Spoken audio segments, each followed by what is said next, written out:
What? Thank you! We just become best friends? Yup! Colin Griffith has just boarded the plane.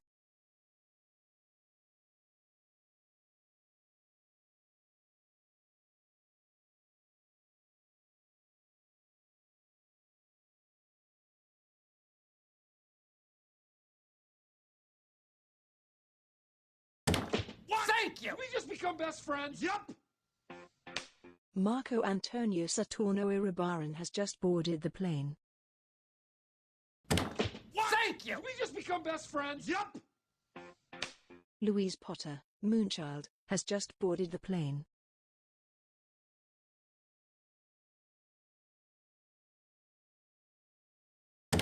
What? Thank you! We just become best friends? Yup! Dorian Holbrook has just boarded the plane.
Whew.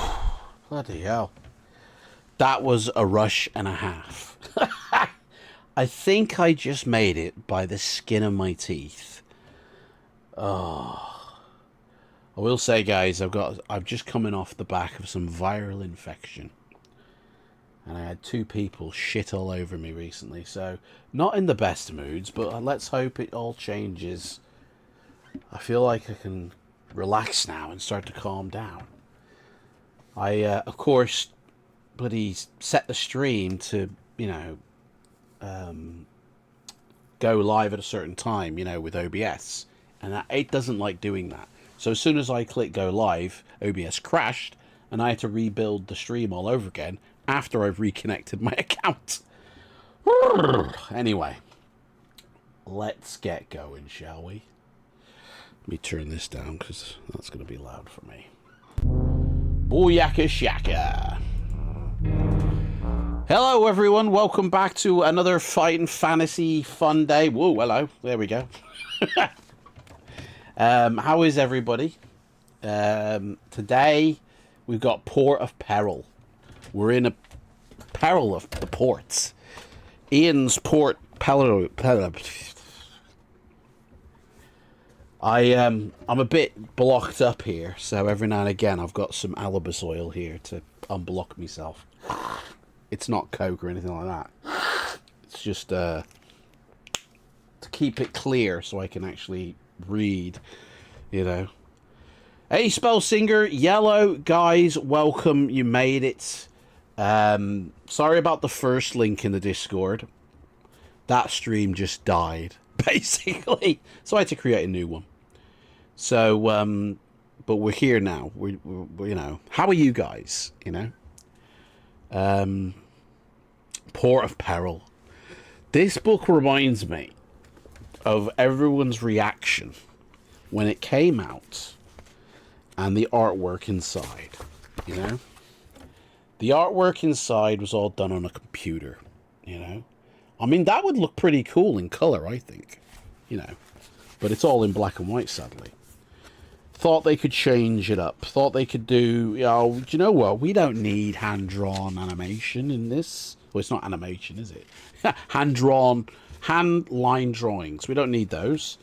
We can do it techno, PC style. And everybody kicked off. Rhymester, how's it going, mate? So, the illustrations are... So, the cover illustration was done by one person called Robert Ball. Is that the dude who found the Titanic in 1986? I'm sure his name was Robert Ball. Maybe he got him on board. Then the inside illustrations are done by Vlado Christian. So Vlado Christian got on this PC and created some cool artwork. But everybody kicked off, and that's when they went back to doing it. And then this map, separately, this pretty cool map, because I think that map was lifted from another book, because it actually looks like it was done line drawings. And that's got a credit to Leo Hortez? Man, I can't read that. I'm going blind, I am. Yeah, Leo Hortez did the book, the map, so that obviously was probably lifted from, you know. Now this book, if you want to buy it off eBay, is between 4 and 10 quid. Not that you can see what I'm holding. Damn. I'm really restricted. I can't literally move at all. The book here is between £4 and £10 on eBay. But if you want to get the limited edition hardback version that's signed by Ian Livingston, you're going to be paying upwards of £200 plus. So, you're all the better for catching this stream. Well, Spell Singer, cheers, mate. Thank you very much. That warms my heart. It really does. So today's meals are provided by Ginger Nuts, the Asda's own, very own ginger delight. So I don't even know if we will get to eat meals. I don't think we did last time, did we? Got me water, got me alibus oil. Let's light a candle in memory. We're going to go with cherry bomb this time. Cherry bomb! And then if I'm feeling, you know, we might even get the incense rocking. Now, after this stream, I will go live again for March's vlog. And tell guys, let me tell you, you don't want to miss that. I'm going to be doing March's vlog after this stream. Not like straight after. Give me like 10-20 minutes. But then I'll be going live again. Doing the vlog and talking. Somebody made a video about me on YouTube. And the title of that video was "I've been called out." You know? So I'll be talking about that on my live stream after this live stream. So yeah. Jeff Whittier is here. How's it going, mates? Welcome in. Glad you all was able to join in and catch the stream. So far, so good. That's all I can say. I don't know. Shall we light it? No, we won't use incense. I'm not going to use the incense, actually, because the chest. I don't want it getting on my chest. So, what's everybody been up to? How's everybody going? Ugh. Testing. I should have already sorted that out, actually. Oh, shit! It's Mother's Day! Oh, shit! I knew it was Mother's Day, and I just forgot it was Mother's Day with the whole leading up to this thing. No, I'll do it afterwards. Oh, but Mom's more important than this. Oh, fucked up, man. Yeah, do you know what? Let's all call our moms. Everybody get your mom on the phone right now. I'm going to get my mom on the phone. Everybody call your moms. This is the mom calling time. Oh, bloody hell. This'll bite me.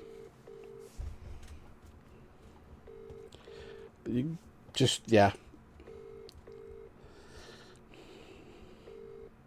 Probably not even home. Probably out for a meal. Just ringing.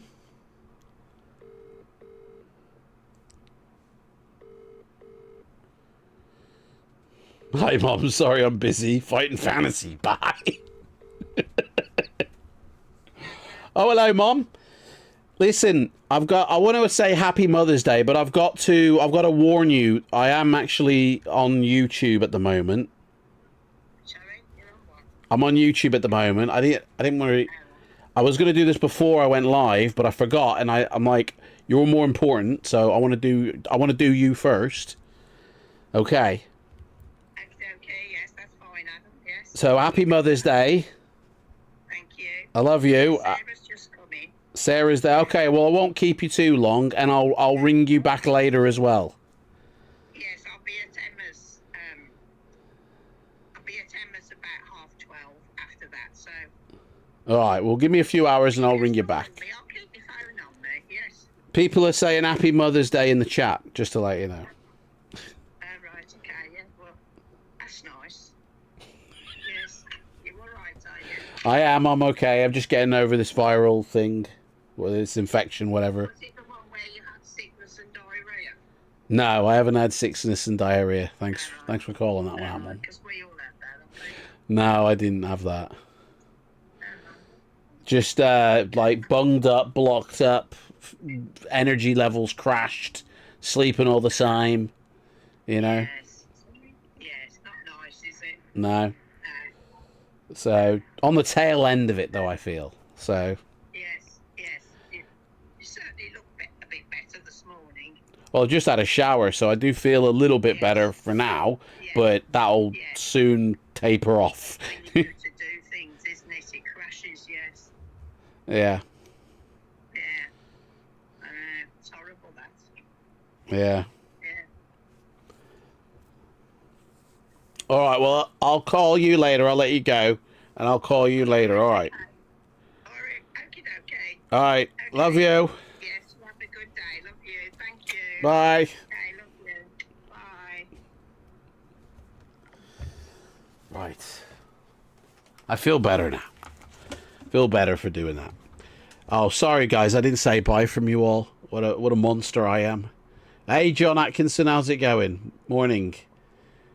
You gotta call my mum.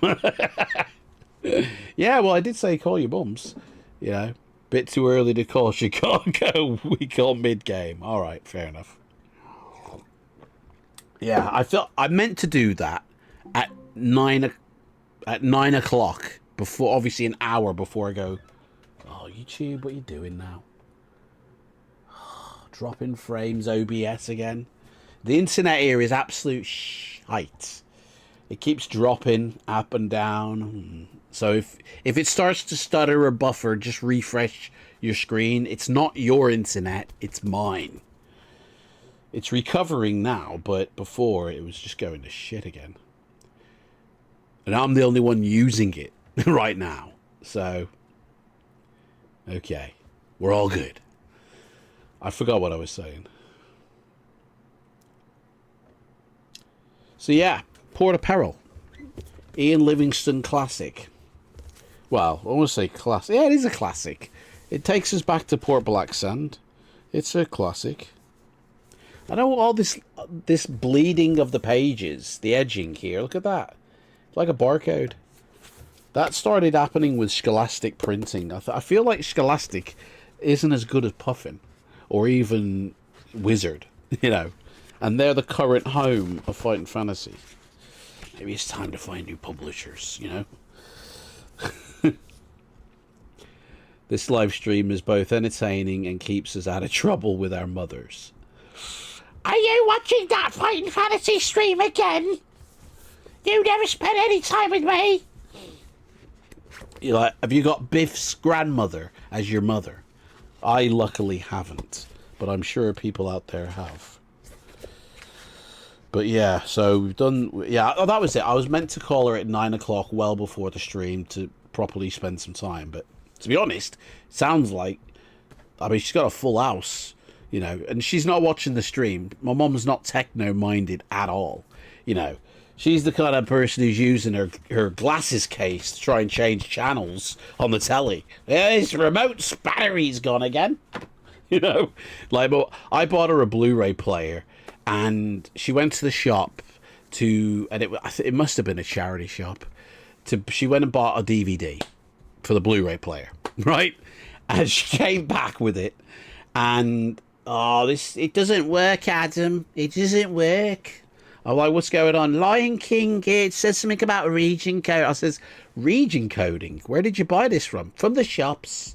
That must mean a charity shop. Because I don't think my mum's walking into HMV, because that's far away.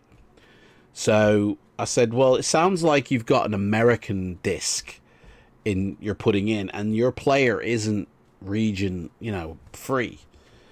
Oh, yes, it says there's a 1 on the back. That's what it must be. Says, yeah, you need to take it back and get them to exchange it for a British version, because you won't be able to play it. Thank you. Like, so my mom's definitely not watching the stream. And in the past, I have posted my stream links in, you know, WhatsApp family chat. Nobody watches. Nobody clicks in. They're all busy with their lives, you know. So you guys are the support. That's it. You're the life support. Right. So obviously we got to roll for a character, haven't we? All the rules are in the back. We get a potion, guys. We get a potion. Oh dear.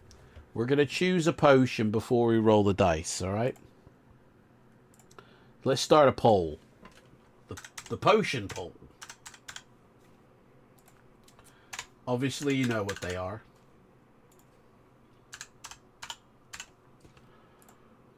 Oh, excuse me. Right. There's a poll, guys. You click in what you want. Potion of instant death. It says here a potion of skill will restore your skill points, a potion of strength will restore your stamina points, and a potion of fortune will restore luck points and add 1 to your initial. I mean, that surely is the way to go. But if we have like a luck of 12, what's the point? You might as well get like the skill or the stamina. You never know. It says here, you start your adventure with a sword, leather armor, a shield, and a backpack containing provisions for the trip. Yeah, how many's that, Ian? Thanks for telling us, but you didn't actually give us a number there. What the hell? You may also take a magic potion. Where did we get this magic potion from, Ian? You didn't build that into the story. Fucking hell. That's just flamed up. You start... Oh, so then on the other page, it goes, you start the game with enough provisions for 10 meals. The old 10 mealers. So we do get meals, guys. We do have them.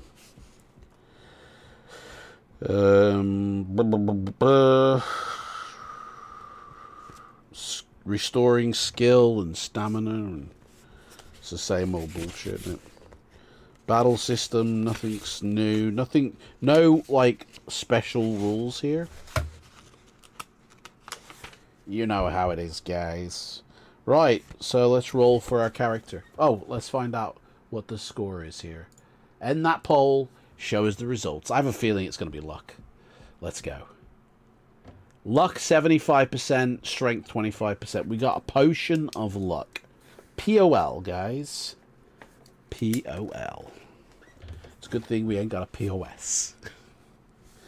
Right, so let's see what our stats will be. Are we going to be big dice or little dice today, guys?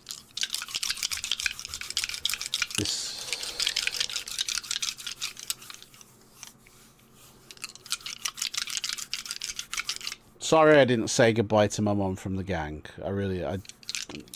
I'm not thinking clearly. Like,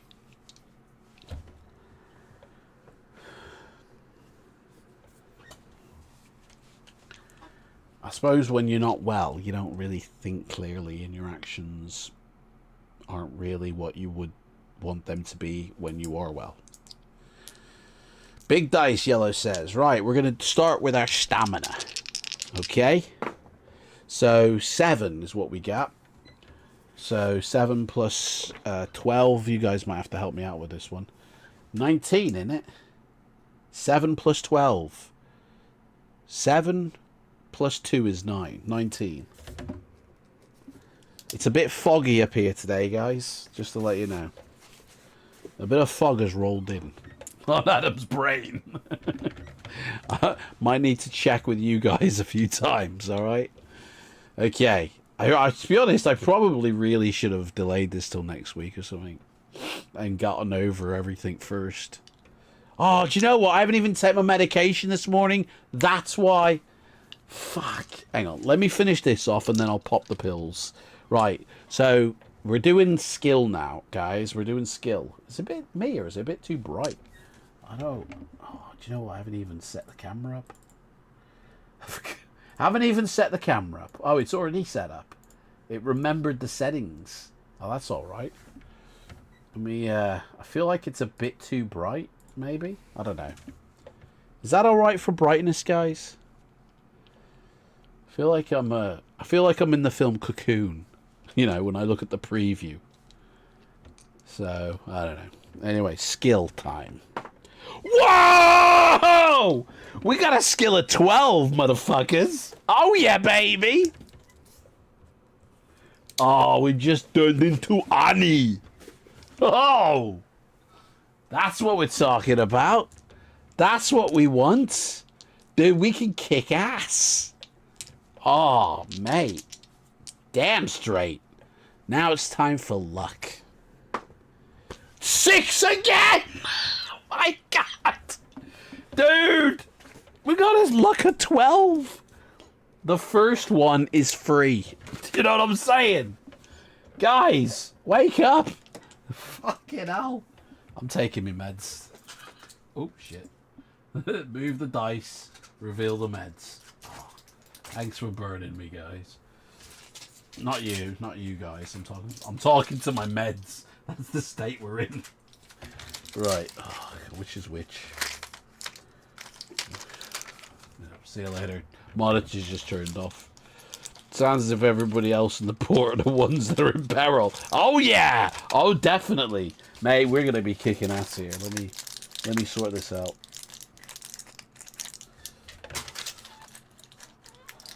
Oh.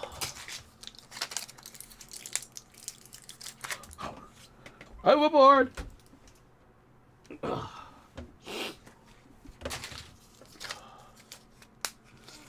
So far behind. Usually I wake up at 6 AM every day.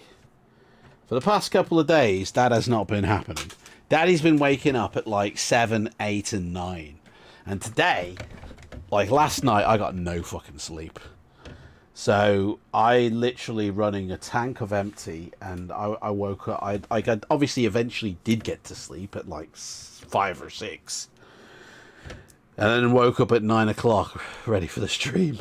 So it's like been a mad dash to sort all this out, man. Sounds as if everybody else in the port are the ones to see. I've already read that, and I thought I hadn't. Maybe I should just break out some booze and weed cake and just properly go for it.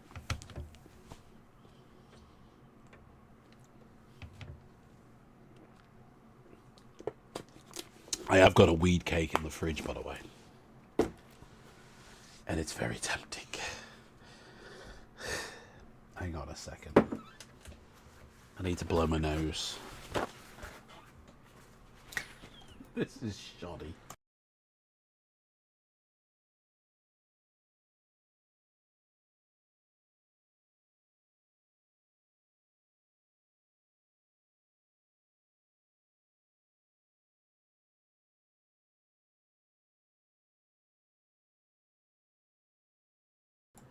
Show must go on, dears.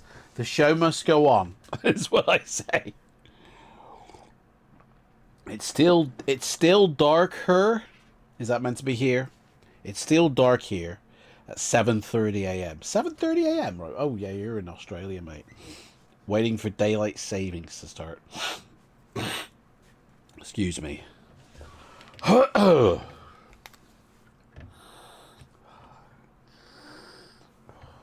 Alibus oil, okay? Not like a massive dope of coke or heroin or anything.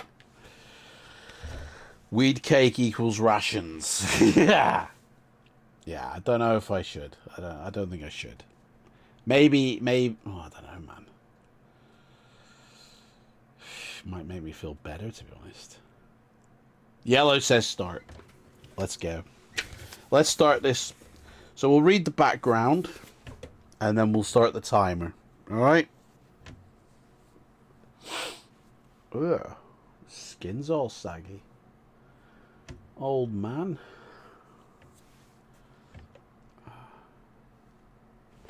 Right, here we go. Oh, I need my readers. Need me readers.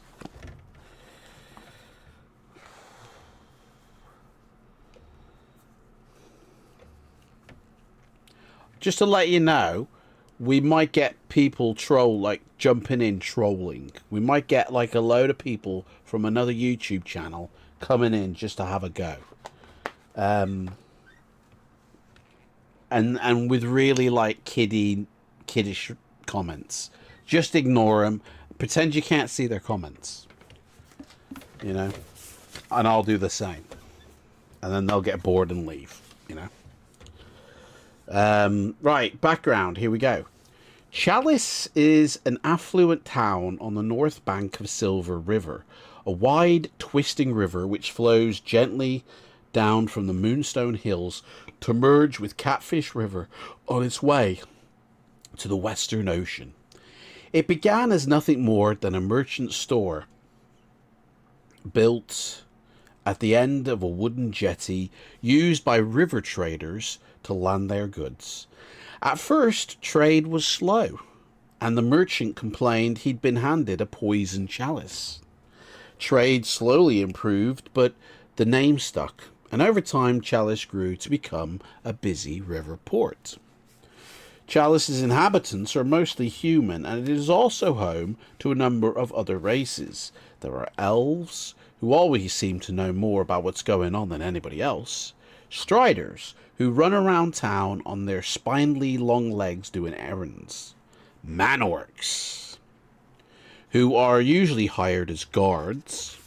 Gnomes, who spend most of their time slurping down bowls of pea soup. Two beefy ogres who hire themselves out to do most of the heavy lifting jobs, and an unusually friendly Cyclops, who arrived one day long ago with goods to trade and never left. He acquired the nickname of Psy, became a blacksmith, and quickly built a reputation as the best smithy in Chalice. He later turned his skills to crafting the finest swords in northern Alancia, but never made more than one a month, as he refused to compromise on quality. This is beginning to sound like Avengers Infinity War with the massive giant dwarf man making the hammer. You know what I'm saying? Sai proudly sells his famous one-eye swords for 50 gold pieces each. A quality price for a quality product. Get Sai swords quickly now, whilst in stocks they last. Before the deal ends, 5 p.m. Sunday. Sorry, just spat. If Adam starts talking sexual, the Viagra has kicked in. I don't do that, mate. What on earth did you do to set off the other YouTube? I'll tell you in the live stream after this stream. It wasn't like I was trolling or I just asked a innocent question, you know, or, you know, yeah, it was a question I asked, you know, and he made a whole video rant about it. Seriously, I'll get into it after the stream, guys. As he says with gusto to his customers, and he is never short of those.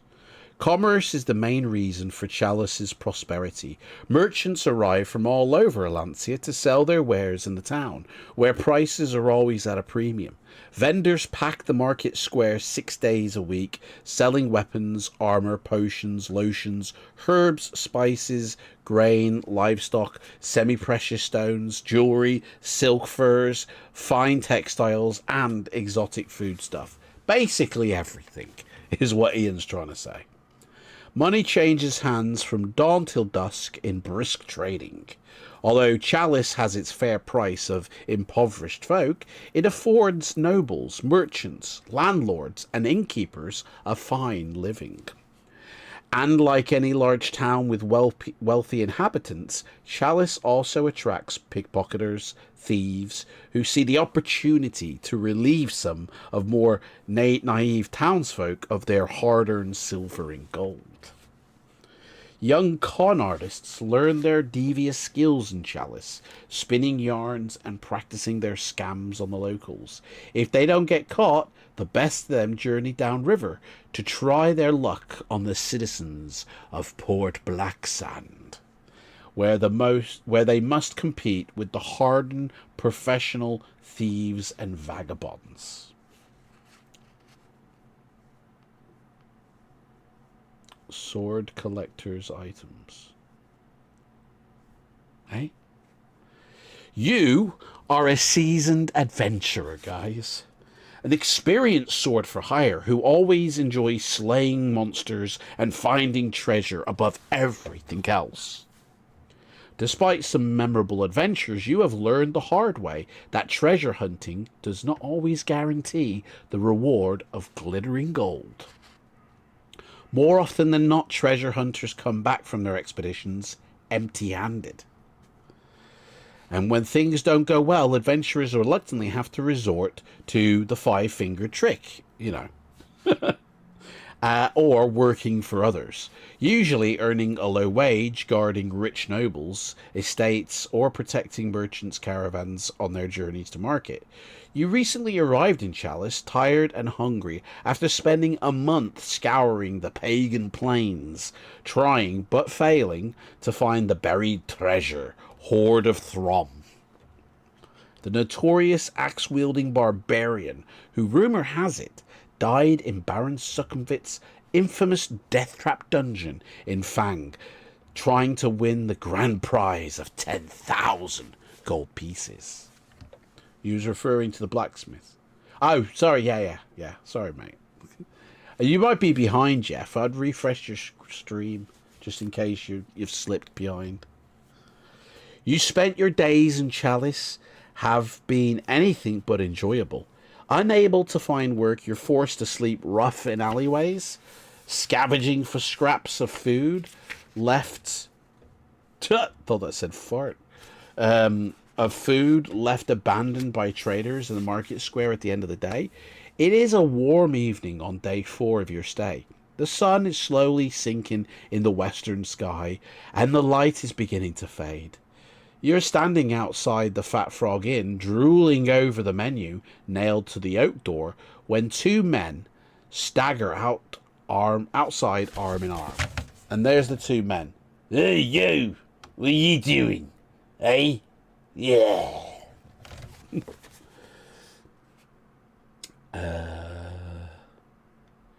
One is middle-aged, bearded, and wearing a brown leather tunic over dark green leggings, whilst the younger one is wearing a checked woolen shirt tucked into his baggy brown pants. Both men are giggling like children, very much for the worse for the amount of ale they have drunk. They brush past you, oblivious to everything. The younger man is hiccuping and swaying erratically from side to side. He tries to grab hold of the back of a wooden bench to steady himself, but misses it, and falls over, cursing. This causes his friend to laugh even louder. The younger man sits up, squinting in the bright light, his mouth hanging open like a gormless fool. "Eh," the younger man splutters, hiccuping. "What? Stop laughing at me." "Why?" "Because I'm gonna be rich." "Shut up," the other man replies dismissively. I'm going to be rich. I bought a treasure map." "Oh, the old treasure map," he retorts, reaching into his pocket to produce an old piece of parchment as evidence that he's wiped his ass with, probably. Too drunk to notice that he's holding it upside down, he stares at it with a befuddled expression on his face. Although you're well within earshot, you pretend not to be listening. "How much did you pay for that?" 4 copper pieces." 4 copper pieces? What a fool you are. That's not to hope that it's genuine. "You've been done, Gregor," the older man says, laughing even louder. "Stitched up like a kipper, a fool chasing fool's gold. And that's what you are. You just don't learn, do you?" You can't believe anything anybody would say in this place anyway. But the old man seemed so genuine. He had an honest face, unlike all those other sharks and villains in their given at large. I wanted to believe him. I did believe it. "Are you going to get back your money?" "Nah, the poor man needed the money. He sounded desperate. I felt sorry for him. That's why I brought the map, really. No hard feelings. I enjoyed listening to his tale about the iron chest filled with golden amulets. He said it was hidden deep inside a cave in Moonstone Hills. And he kept going on about a gold ring in the chest, said it was more valuable than all the amulets put together. What did he call it again? The ring of... fiddle. I can't remember now. But it doesn't matter if it isn't true, or you say it isn't true, or whatever." "Forget about it, Gregor. He made it all up." "The ring of burning snakes, that's what he called it. He said it used to belong to an old wizard called Nico, or Nico something or other." We know who that is. "He said the wizard would pay a pretty penny to get it back." "I said forget about it, Gregor. Come on, get up. Let's try the Sun Inn next. I'm thirsty." Eric says sternly, Eric, his name's Eric, pulling his friend up off the ground. All right. I won't be needing this then, Gregor says, crumpling up the parchment into a ball and tossing it over his shoulder before staggering off. The parchment ball lands just by your feet. Intrigued, you bend down to pick it up, and this is when they grab you from behind. You fell for the old parchment on the floor trick. You unfold it to reveal a very detailed hand-drawn map of the land surrounding Chalice, and that's what the map looks like. Remember it, guys.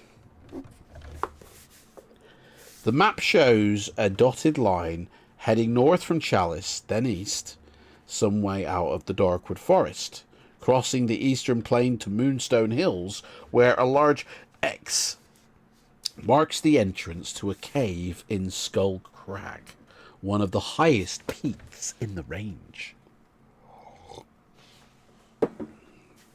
There is a message in tiny handwriting written in black ink on the back of the map, which says, "Do not enter by cave entrance.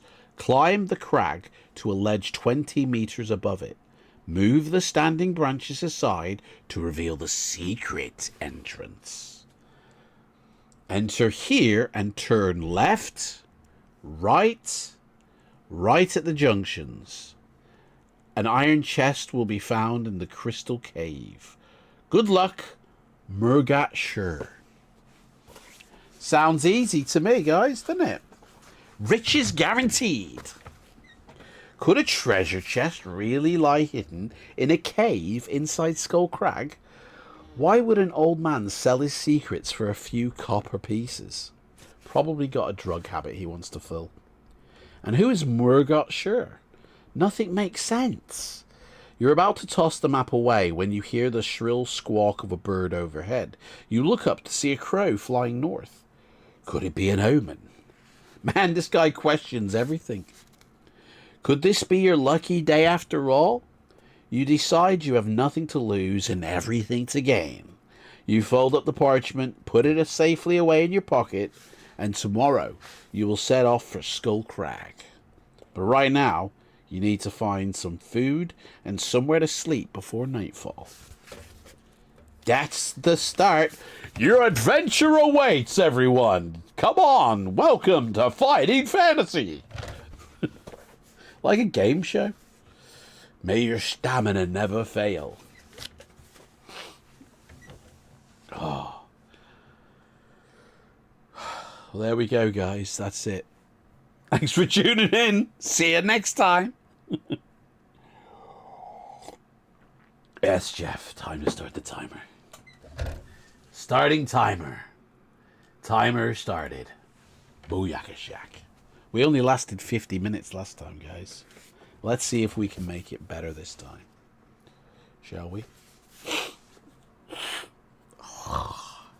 It's hard to breathe.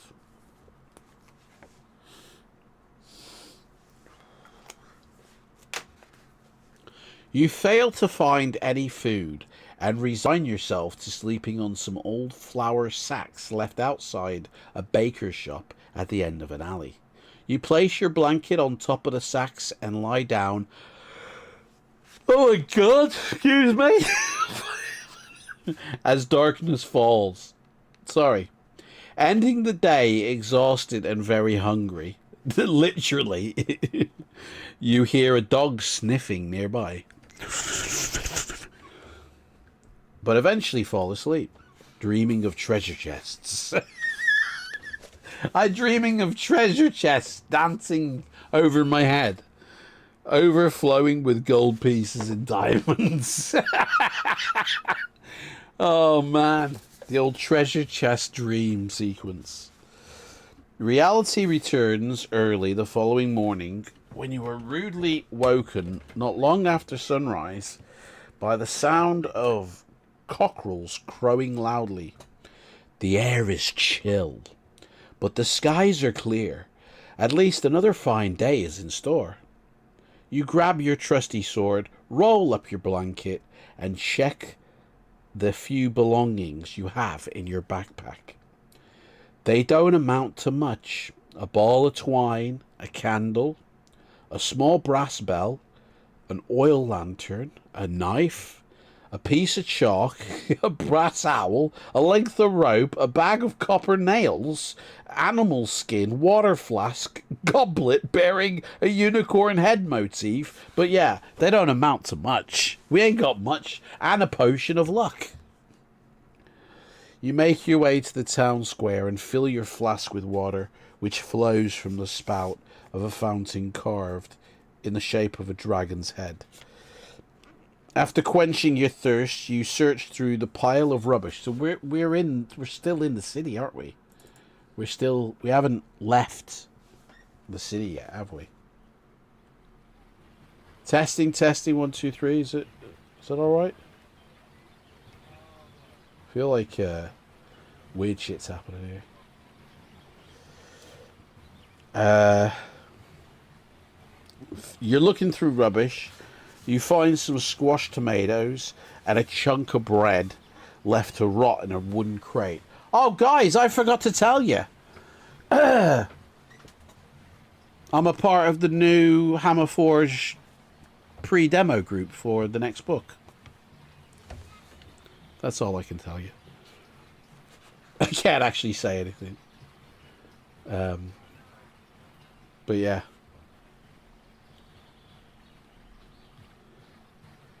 The bread is stale, but right now is a tomato sandwich seems like the breakfast of champions. I mean, I don't even know if I'm allowed to say I have got the book. Who said that? Add 1 stamina point. We haven't even lost one. Ian, what are you smoking? Add 1 stamina point.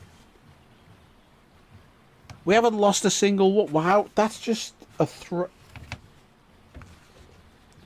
you know what, Ian? You say add 1, I'm adding 1. Now we've got 20. All right? Yeah.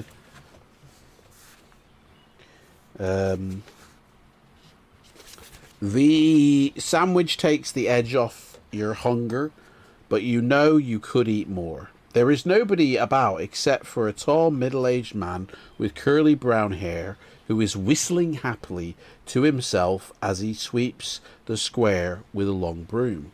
A leather shoulder bag is slung over his back. Do you want to talk to this guy, or would you rather leave the market square? We're going to get an interview, by the way, with the guys again. With, you know, James and James. We're going to get... We'll bring them back, you know? And we'll have an interview with them, maybe in a few weeks. I don't know when it comes out. Like, probably a few months. Like, it could be end of this year, or possibly, who knows, next year. I don't know. I do know what the story is. But I can't say a single thing, guys. I can't say a single thing. I've been given strict... of what I can say and what I can't say. Can't even show you. Can't even show you, you know? Can I? Can I show you? I can't even show you. It is bigger than this book, so that ain't gonna work. Is it bigger than the other book? This is their other book, the first book. This is the Legion of the Necromancer book, yeah? That's Legion of the Necromancer. And it fits perfectly behind. It fits perfectly behind. I'm not showing it. I'm not showing it. You know. But yeah. I'm not showing it. But yeah. Obviously, anything I read right now is, you know, gonna change. So Legion of the Necromancer is a beautiful book. Yeah, it is. It is, yeah.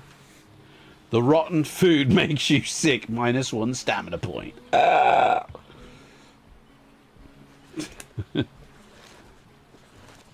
Yeah, so I can't wait. Got a few ideas as well that I, you know, slipping in, but yeah. Got a few ideas as well that I, you know, slipping in, but. Slipping in, but Looks good.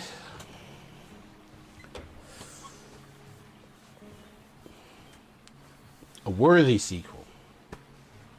What are we doing, guys? Are we talking to this old fart or what? Or are we going to leave the market square? I'm waiting on you guys, you know?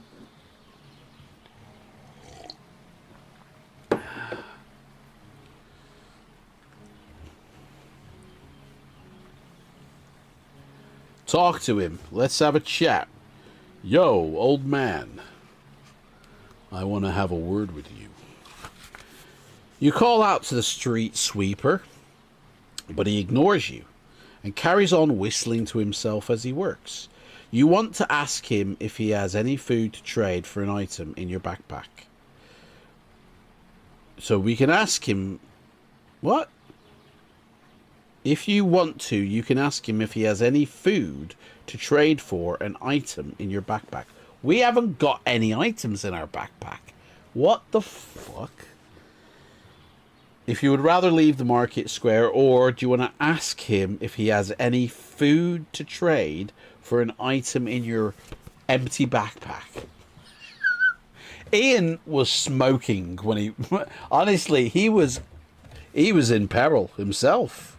He was in the port of peril. I love the gold edging. I do like the gold edging. You know, what is it? That gold, what is that? Encrusted? What's the word, guys? What's the word? Gold plated, in it? Ask, yeah? Hardcover. Hey? Hardcover? Thought we started the game with reactions. With reactions in our backpack? Guys, have I eaten the space cake already? You guys aren't making any sense to me. I thought we started the game with reactions in our backpacks. What the hell does that... Oh, rations. Yeah, we do start with rations. We got 10 meals.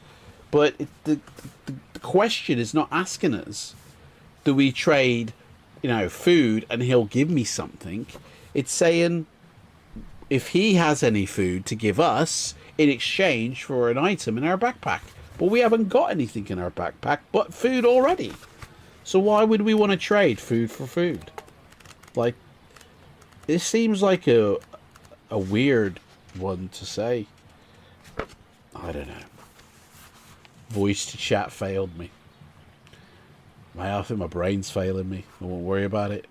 The man stops whistling and he stares at you intently, with one eyebrow raised higher than the other. You know, after what seems like an age, he suddenly bursts out in a gruff voice. I've got bread and honey. I want copper nails to finish off building my new beehive. You got any? If you want to trade your bag... Oh yeah, we got some shit, haven't we? We started off with a right load of bollocks, didn't we? I completely forgot about that. We started off with a full backpack already. Hang on. I didn't realise that this was going to be like this. So, we've got... This is going to fill up our backpack. A ball of twine.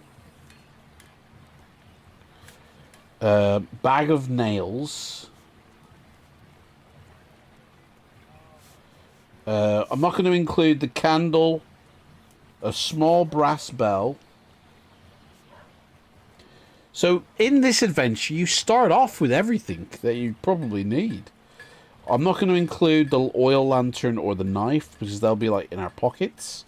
Same with a piece of chalk. A brass owl, though, goes in our backpack. Length of rope is in our backpack. Bag of copper nails. Animal skin water flask. We'll wear that around our waist. And a goblet. A goblet with a unicorn motif. And then that leaves one empty place in our pack. So if you guys want to add anything to the backpack, you can. So in our backpack, we have a ball of twine, a bag of nails, a brass bell, a brass owl, a length of rope, and a goblet with a unicorn motif on it. We also do have other shit that will make up a lantern, but I haven't included any of that. So, okay. We've got everything we need for the adventure with one empty space in our backpack. What do you want to do, guys? Do you want to trade your bag of nails for some bread and honey? That sounds quite nice. Or would you rather politely refuse his offer and leave the square? Let's trade nails. Okay. Yes, I do believe I can do this trade with you, my friend. So we got rid of our bag of nails, which frees up a space in our backpack. Now we have 2 empty spaces. After you hand over the bag of nails, the man opens his shoulder bag to produce a large cob of brown bread and a small stoppered pot. He tears off a big chunk of bread, uncorks the pot, pours a generous slug of thick honey all over the bread, some of it trickling onto his fingers as he hands the bread to you. You take it from him and wolf it down, add 1 stamina point. Again, we haven't lost any. I'm going to add this stamina point. So now we're on 21. Because Ian's lost the plot here.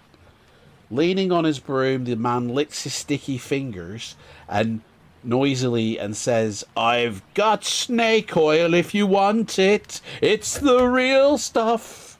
You understand?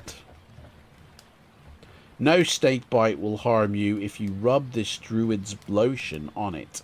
I need twine, though. Have you got any twine?" "Oh, it just so happens I have a ball of it, my friend." "Do you want the snake oil in exchange for the ball of twine, guys? What shall we do? Shall we trade?"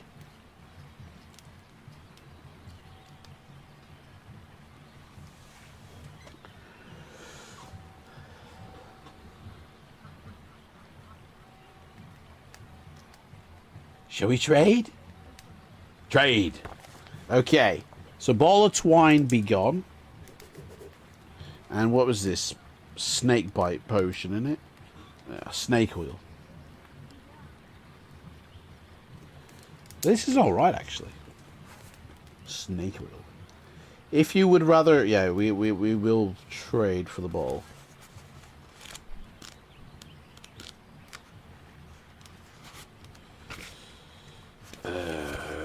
The street sweeper seems very happy with his trade. You place the brown bottle of oil in your backpack and bid him farewell. He smiles, nods in gratitude, and goes back to sweeping the square, whistling happily to himself.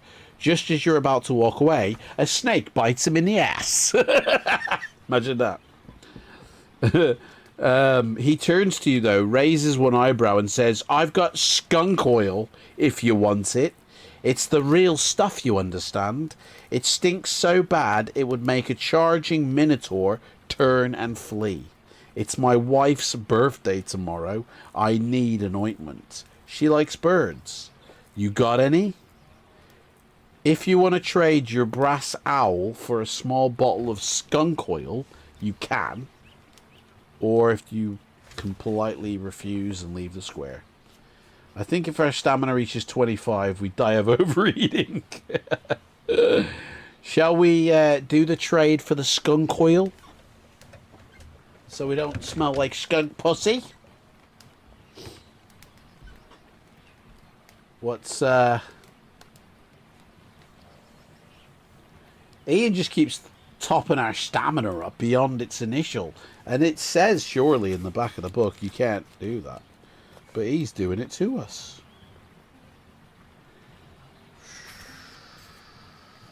But never rub out your initial scores. Maybe it says you can do that. Your stamina will change a lot during the adventure. Actually, do you know what? It never actually says.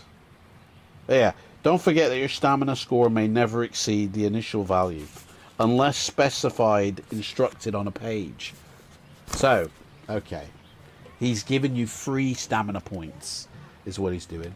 Let's grab the skunk oil in trade. Okay, so we're taking off the brass bell. Oh no, the brass owl, isn't it? Not the brass bell. He wants the brass owl. Brass owl gone, skunk oil in. Right, we got skunk oil. We haven't got any brass owls. I think I need a new prescription. Even this is becoming blurry now. Okay. The street sweeper's face lights up with glee when you show him the owl. He bites on it to satisfy himself that it's made of brass. He can hardly contain his excitement and thanks you over and over again. You place the green bottle of oil in your backpack and bid him farewell. Pardon me.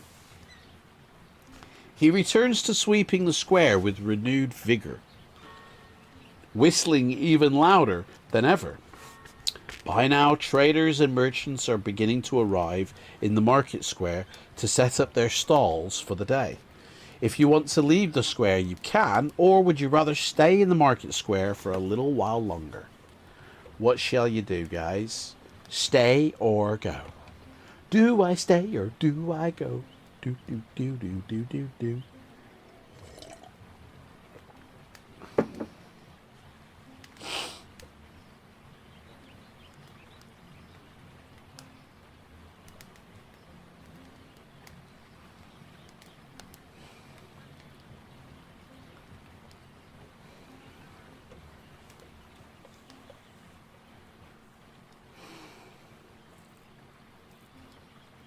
Let's stay in the market square a little while longer. Stay in for a little bit.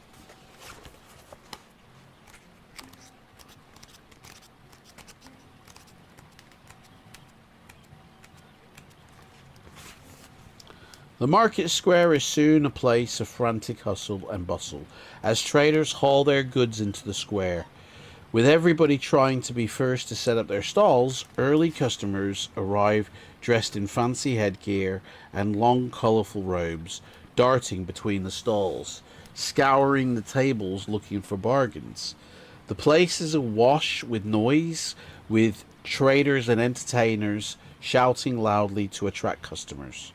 There are arm wrestlers, fortune tellers, magicians, snake charmers, and even an organ grinder with his pet monkey collecting coins in a tin mug from onlookers. Oh, my throat's beginning to hurt.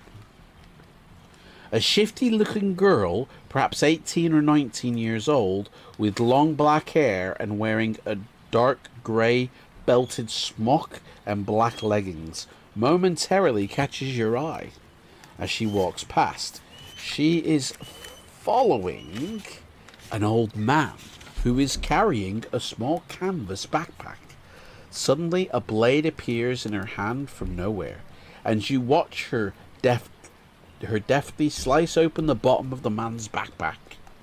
She slips her hand inside and takes out a leather pouch, turning quickly to disappear into the crowd. Do you want to challenge this thief, or do you want to ignore the robbery and look around the market? 18 or 19, little girl. I don't know, mate. She never said. Does it matter? She's stealing. She's thieving. You know?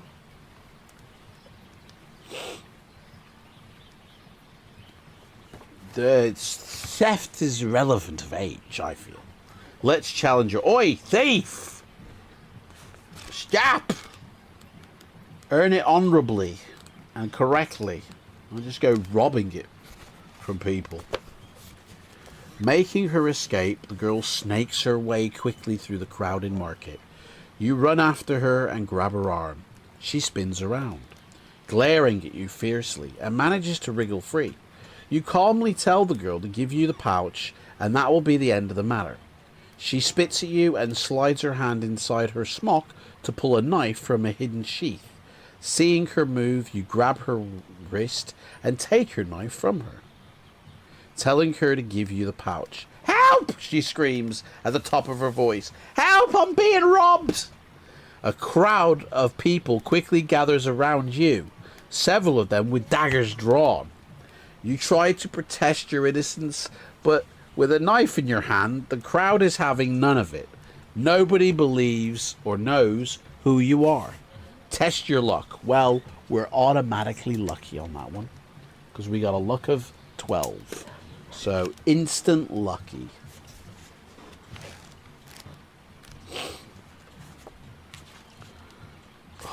Oh, dude, just dropped the... Good thing I remembered the book page. The old man who was robbed by the girl pushes his way to the front of the circle of angry people. Nobody robbed this girl, he says angrily, pointing at her. I was the person who was robbed, most likely by this little bitch. Search her.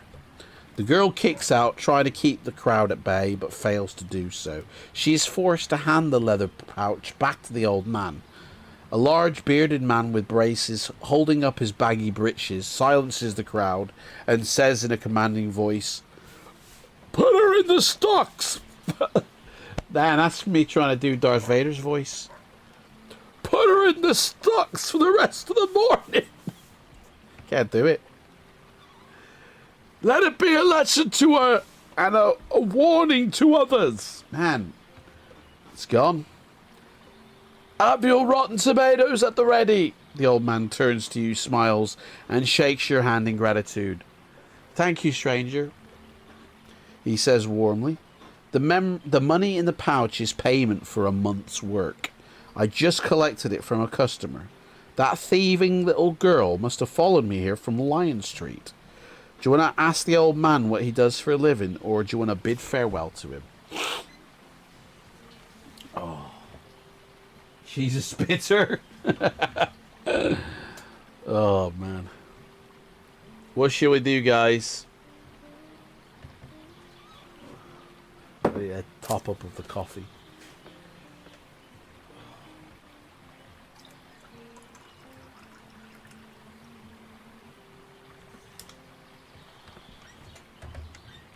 Let the old man let's ask him about his living. Yeah, what do you do for a living, mate?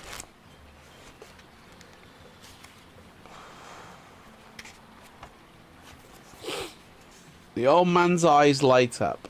He's clearly very pleased to hear that you're interested in his work. Ah, that's nice of you to ask, he says warmly. I am an old man, and most people in Chalice couldn't care less what I do. I make charms, lucky charms. I have been doing it for about 35 years. You were kind enough to help, so I'm going to give you a gift. The old man places 4 copper pieces in your hand, along with a gold rabbit charm and 2 tiny rubies for eyes. So we now got a gold rabbit charm.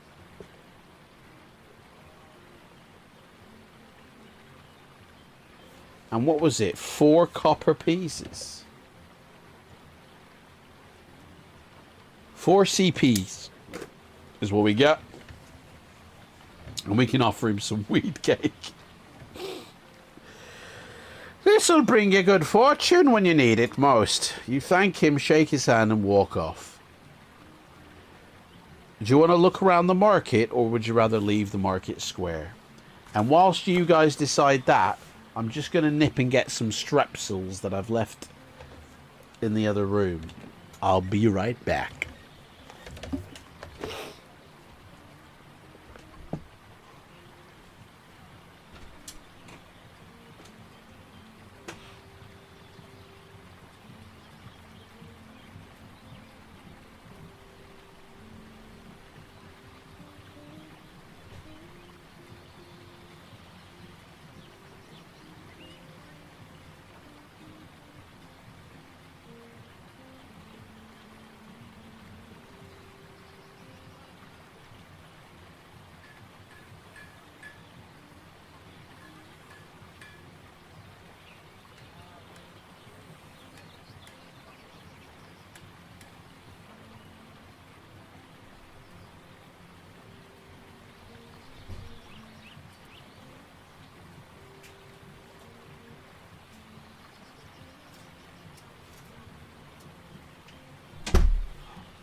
Only got 1 left.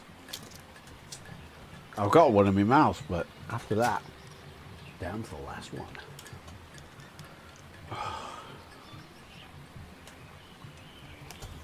Right, what have we said here? What do we think, team? What do you guys think? Everybody's going, what do we think? We could look around. That's not a definitive. That's saying we could. Great minds think alike. I think let's leave. Guys, okay.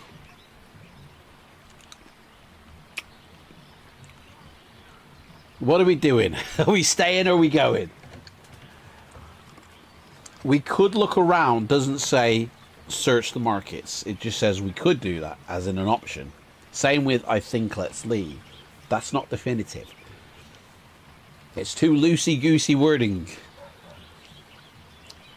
Are we staying or are we going?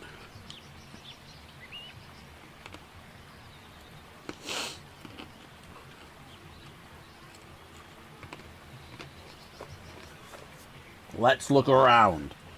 Okay.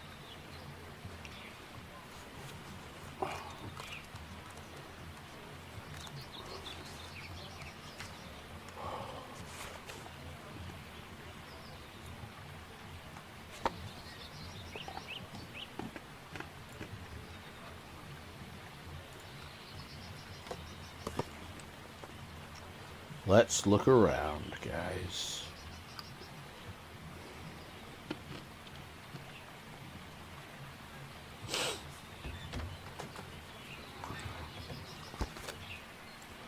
There are plenty of things in the market that you would like to buy, especially the food, but you're penniless. Well, actually, we got 4 copper pieces, mate. You see a slim, bald-headed man with a long face and unusually long ears, who is wearing a black waistcoat over a white shirt tucked into tight-fitting black trousers. He is sitting on a spindle-back chair at a small green beige covered table on which 3 playing cards are lying face down. He stares at you with a piercing look and asks, "How much is that sword of yours worth to you?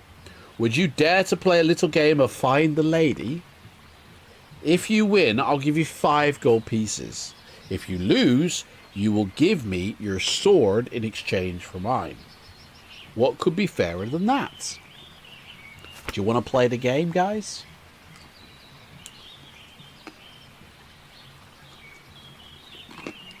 What's with the long face?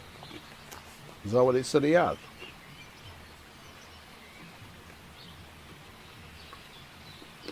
Didn't mention he had a long face.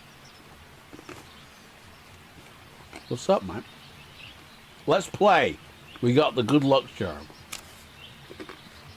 Okay. Right. The card player rolls his sleeves up and rubs his hands together, eager to play. He turns over 3 cards and shows you the Queen of Spades, nestled between 2 jacks. Slowly turning them face down, he explains that you have to watch carefully as he switches the order of the cards around. "Don't take your eye off the lady,"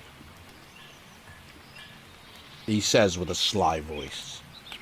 His fingers slide the cards swiftly around the green beige, switching them back and forth faster and faster. You concentrate as hard as you can, keeping your eye on the card you think is the Queen. Finally, he lifts his fingers and claps his hands together. You are virtually certain that the Queen is still in the middle. "Right, stranger. Find a lady. Where will you go? Right, center, left. Which one you picking, guys?"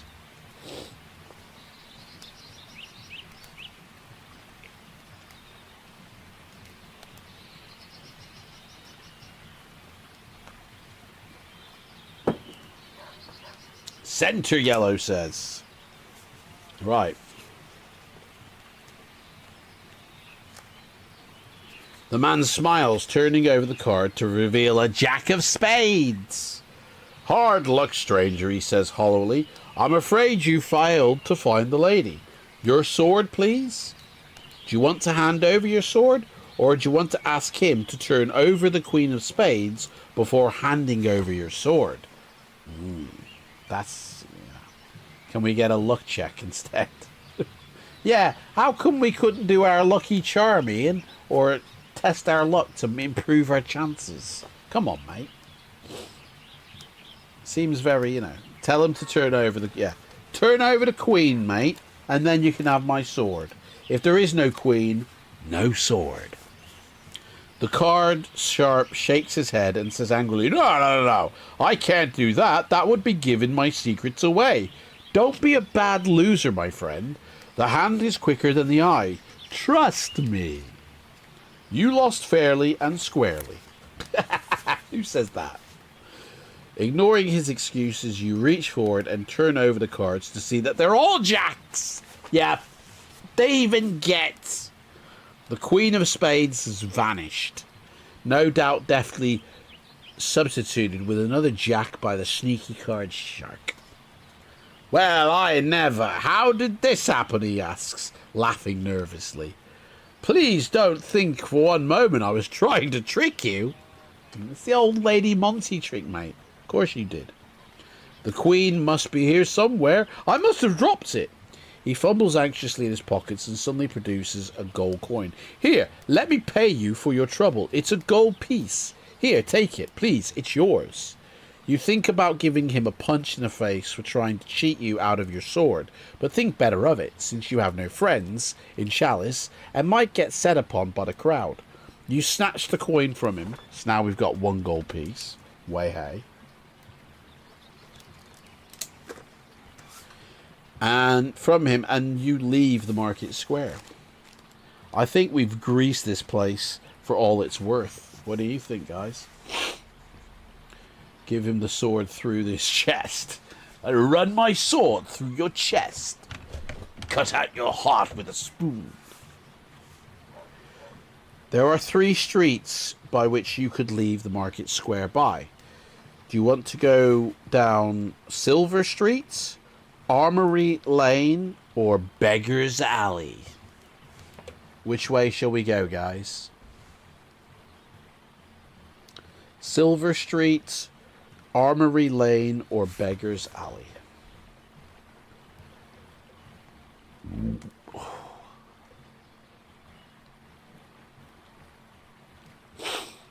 I mean, I think we're doing all right, to be fair. But we've passed the 30-minute mark, guys. So double ones and double sixes are in effect now.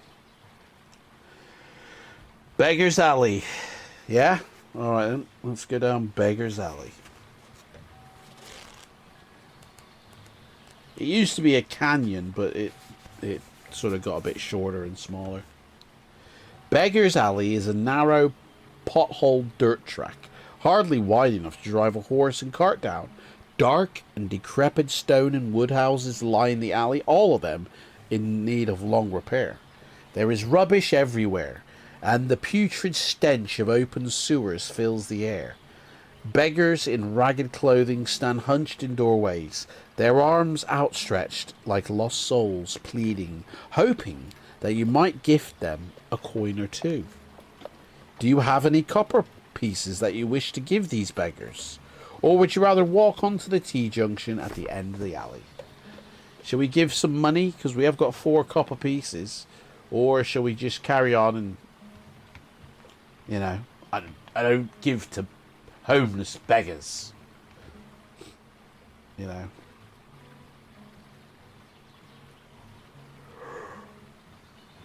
Excuse me. Man, I'm running on empty, guys. I gotta tell you. Give him copper and steel. If they give us any lip. We'll give him a copper coin then, yeah? Copper pieces to give to the beggars.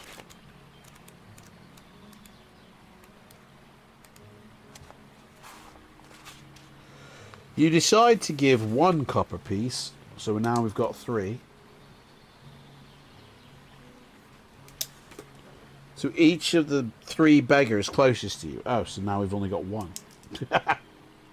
So we've just given 3 copper pieces away. They all nod in recognition of your generosity. The eldest of the 3 begins to speak in a low but calm voice. Thank you, stranger. You are most kind. especially since I see from your appearance that your luck is not much better than ours. How times change. My friend here was once a fine jeweller maker, till he lost his right arm fighting off robbers in Port Blacksand. If there is anything we could do for you in return for your kindness, please say. Do you want to ask the one-armed man if he's heard of Gernard Jaggle? Who the fuck's that? Random name just to throw in. Or would you rather bid them farewell and walk on to the T-junction at the end of the alleyway? Should we ask the one-armed bandit if he knows what? They give us more food, add 2 stamina. Our luck is great, mate. Don't say that. You'll bloody jinx it, mate. Let's ask him, yeah. Hey, mate, do you know this random person who I've never heard of? And it's never... I don't think that name's been mentioned in the book yet. Why would we be asking about somebody we don't know? Or I've probably forgotten. The one-armed beggar looks at you quizzically and says, "Did you say Gernard Jaggle?" "I do know him. He was quite a character, was old Gernard. He loved gold. For years he panned for gold in rivers and streams, but didn't find a single nugget. He had a brief stint as a gold miner with the same results. Then he tried treasure hunting and mostly failed at that. He once found a small treasure chest in a cave, but was robbed of the gold on his way back home. This made him angry, and he became very jealous of people who did find gold, trapped boxes, placing them in caves and dungeons where treasure hunters might go searching. They say one lucky adventurer died in an untimely death after opening one of Gernard's boxes. A friend of mine told me that Gernard left Chalice a few months ago with a sack full of his deadly boxes and was never seen again, and is presumed dead. Beware of any wooden box you find with ornately carved lids and beetle motive in the middle. It is likely to be one of Gernard's specials. Alright? You thank him for the information. Do you want to show your map to the beggar? Or would you rather wish him well and walk on? Nice story, so we can show him our map, or we can just walk away. What shall we do?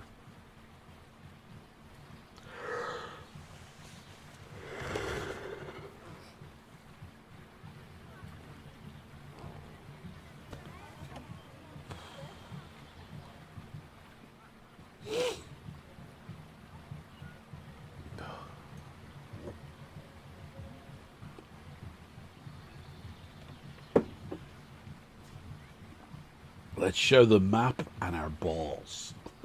Hey, mate, what do you think of this? Show him the map. Hey, what? Yeah. Let's show the map to the beggars.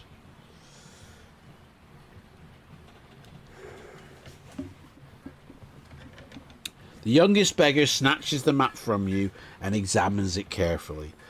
"I'll tell you what I know about this map for another copper piece," he says, looking closely at the tiny writing. You agree to pay him, although you're a little annoyed at his bloody cheek. So we have got another copper piece. So now we haven't got any copper pieces, just one gold piece. He pockets the coin and declares, "The writing is in black ink and the treasure is located with a large X. It must be genuine." You thank the man for his opinion. Fucking. But I have a feeling he was just making it up. You decide against starting an argument and bid the beggars farewell. Dudes just took our money. Told us what we already knew. Beggar beyond belief. I think we did the right thing with our 4 coppers. Yeah, giving them to the people. But that map bit is just bullshit. Towards the end of the dark alley, there is a wooden barrel standing in front of the heavy oak front door of a gloomy looking house built of dark stone with black shuttered windows bolted shut. Do you want to look inside the barrel, knock on the oak door, or walk on the T-junction ahead? Or walk on to the T-junction. So we can look inside the barrel. It's a barrel in front of a heavy oak front door. We could knock the door, or we can go on to the T-junction up ahead. Walk onto the T-junction. Okay.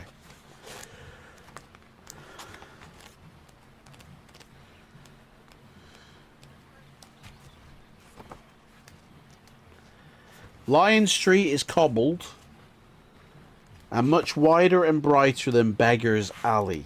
It certainly looks to be in a more affluent part of the town. On the opposite side, a high wall runs the length of the street. There are stone gargoyles fixed to the top of the wall every 10 meters or so, staring down threateningly at all who might pass by. Above the wall, you can just see the top floor and roof of a large mansion house. By the way, I won't be going live after this stream. I'll do that tomorrow. Okay. Whoever lives there obviously wants privacy and does not welcome visitors. On the near side of the street, there are a few shops to your right and houses to your left. What do you want to do, guys? Do you want to climb over the wall of the mansion, take a look inside the house, or look in the shop windows? What do you reckon?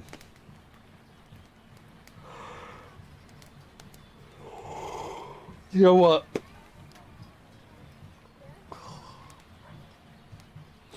I might pause this book and do a part 1, part 2. We'll see what happens on this next decision, but I might continue this next week. I don't know what I was thinking. Head right for the shops. You mean look in the shop windows? Okay.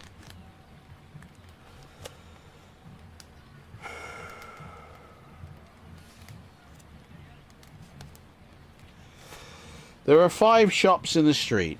A florist, a locksmith's, a bookshop, a candle shop, and a wool shop. There is a closed sign on the door at the bookshop, and the only other shop of interest to you is the locksmith's. You walk inside and are greeted by a tall, fair-haired man wearing a dark green apron over his striped shirt. He smiles warmly and asks how he can help. You reply that you're about to go on a really cool mission to find a treasure chest hidden in a cave, explaining that you might need some special key to open it. Well, I can't sell you a key to open a chest I've never seen, so I suggest you make a bulk purchase in the hope that one might do the job. I sell bunches of 20 assorted brass keys for 1 gold piece. How lucky are we? You might need more than 1 key, you never know. I've got 1 bunch of keys left. Do you want to buy it? Pay the locksmith 1 gold piece if you decide to buy the 20 brass keys. Do you want to do it, guys? Do you want to buy the 20? We have got 1 gold piece. We can buy a bunch of brass keys. Let's buy the bunch for a gold. Yeah, okay. Let's do it. So that's our last place in the backpack, by the way. Bunch of brass keys. Right, so from now on, if you want to pick up something, we've got to get rid of something, because our backpack is full. We've got a blue backpack, guys. You chat for a few minutes more before leaving the locksmith's. If you've not already done so, you can try to climb over the wall of the mansion house. It would be random to do that, wouldn't it? Or if you'd rather make your way through the streets to the main gates to leave Chalice. What shall we do? Buy the lot, son. Hey, mate. I'll have everything. And then I'll come back and split the treasure with you. And give you all your keys back. It's a win-win for you, mate. Come on. Play the game. Leave. Let's head to the main gates and pause it. Yeah, I'm feeling that one. I feel like this is a great place to pause it, guys. It is Mother's Day after all. That's a shameful way to, you know. Right, we're pausing it, guys. I have not got the energy nor the health to carry on. So we have an extra one next week, guys. We only have to wait 7 days. It ain't 2 weeks now. It's 7 days. It will be 10 a.m. This will be part 1 when I oh, that's ended anyway. The audio just ended. How cool is that? So yeah, we'll come back 10 a.m. So 47 minutes is what we did on the timer. It's a shame it wasn't an hour. I feel like that could have another 10 minutes. You know what I'm saying? So we'll pause that. It's Mother's Day, guys. Go be with your mums if you've got one. I really wanted to tell my mum we finished a Fighting Fantasy book tonight. She will not be upset that I missed her dinner tonight. Yeah, well, yeah, you don't want to miss your Mother's Day dinner, mate. But you can say we won. Okay? Adam from the future is telling you we won. I mean, come on, guys. We pretty much know what's going to happen with this one, don't we? It's pretty much an instant. You know, it's an Ian Livingstone book, for God's sakes. Spellsinger, I appreciate you all so much. Thank you for the show. Welcome to the show, guys. Yeah. So we're leaving Chalice next week, 10 a.m. same time. Thank you all for showing up and putting up with me. And if you want to find out what I was rabbiting on about earlier, tomorrow, probably at 10 a.m., I'm going to go live and I'll explain what the hell was going on with all that. Because I haven't got the energy now. Like, I've burned myself out just with this lot. Clearly, I'm not over what I've had. This viral infection. Clearly not fully over it. I'm going back to bed. I'll be crawling back into my bed as soon as I hang up the phone here, you know. But yeah, let me do the ending out thing. Let me sort that out. So thank you all, but don't go because we've got still like 3 minutes to chat shit, guys.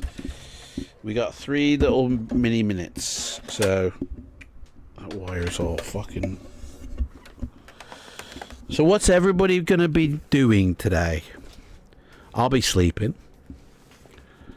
What are you guys up to? Actually, I'll probably ring my mom before I go to sleep. Oh. Or I'll probably actually no, I'll ring her when I wake up because I'll have more energy then. Oh. Hey, just to let you know, I'm holding that book right in front of the camera from the Necromancer dudes. No, I'm not really. I'm not that guy. Oh, everybody, thank you so much. I really appreciate your time and showing up.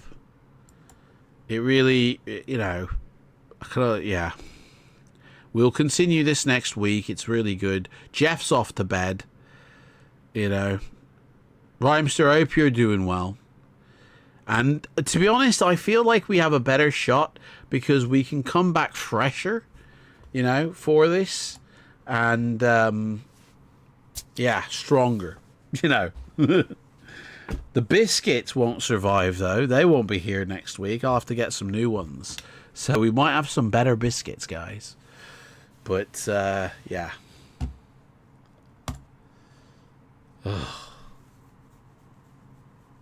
I don't know what else to say. I don't know what else to do.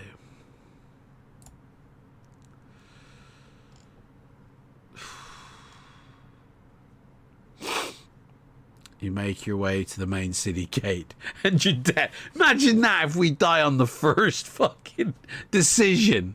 Like, I will try and get the timer back to 47 minutes. Although, I don't know, actually, no, we'll just restart the timer and then add 47 minutes. So, if anything, that resets the 6611s. So, that works in our favor, guys. All right? Anyway, I'm going to bed. Sweet dreams. I love you all.